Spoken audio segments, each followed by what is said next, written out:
Price lord. Bible വചനങ്ങളിലൂടെ നിയമാവർത്തന പുസ്തകത്തിലെ 28-ാം അധ്യായത്തിൽ 10-ാം വചനം കാണിക്കുകയാണ്.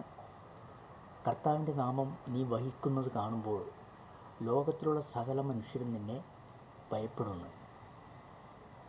പ്രിയരെ, ഈ ലോകത്തിലേക്ക് ദൈവം വീക്ഷിച്ചിട്ട് സെയിൻറ്റുമാരോടാണ് പറയുന്നത്. സെയിൻറ്റുമാരാരാ?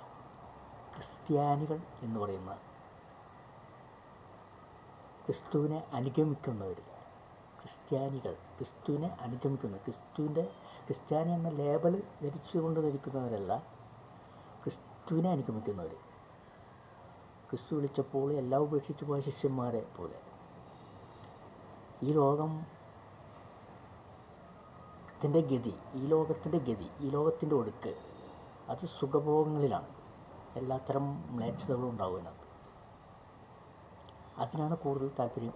കാരണം നമുക്ക് എല്ലാം ആസ്വദിച്ച് ജീവിക്കാം, എല്ലാ സുഭിക്ഷയോടും ജീവിക്കാം, എല്ലാ കാര്യത്തിലും നമുക്ക് ഒന്നും ബാക്കി വെക്കണ്ട എന്നുള്ള ചിന്താഗതിയോടുകൂടി. അതിൽ ദുഷ്ടതുമുണ്ട്, നല്ലതുമുണ്ട്, ദുഷ്ടതുമുണ്ട്. ദുഷ്ടതായിരിക്കും കൂടുതൽ.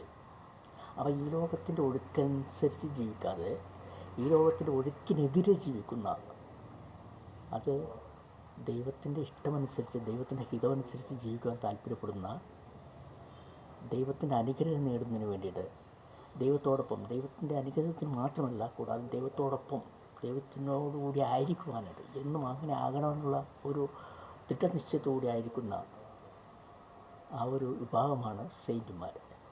അവരെ നോക്കിയിട്ടാണ് ദൈവം പറയുന്നത്, കർത്താവിൻ്റെ നാമം നീ വഹിക്കുന്നത് കാണുമ്പോൾ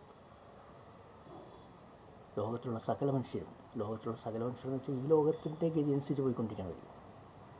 അങ്ങനെ ആവരുത് പ്രിയ സഹോദരങ്ങളെ. കാരണം ഈ ലോകത്തിൻ്റെ ഗതി അനുസരിച്ച് കൂടുതൽ മ്ലേച്ഛതകളിലിട്ട് പോയവരാണ് നോഹയുടെ ആ ഒരു കാലഘട്ടത്തിൽ ദുഷ്ടരായവരെ നശിപ്പിക്കുന്ന ജലപ്രളയം ഉണ്ടായത്. നീതിമാനായ നോഹയെയും കുടുംബത്തെയും രക്ഷപ്പെടുത്തി. എന്നപോലെ തന്നെ ലോത്ത് സൊദോം ഗൊമോറ നശിപ്പിച്ചപ്പോൾ അവർ പരസംഗവും സകല മ്ലേച്ഛതകളുമായിരുന്നു. മനസ്സിലാണ്?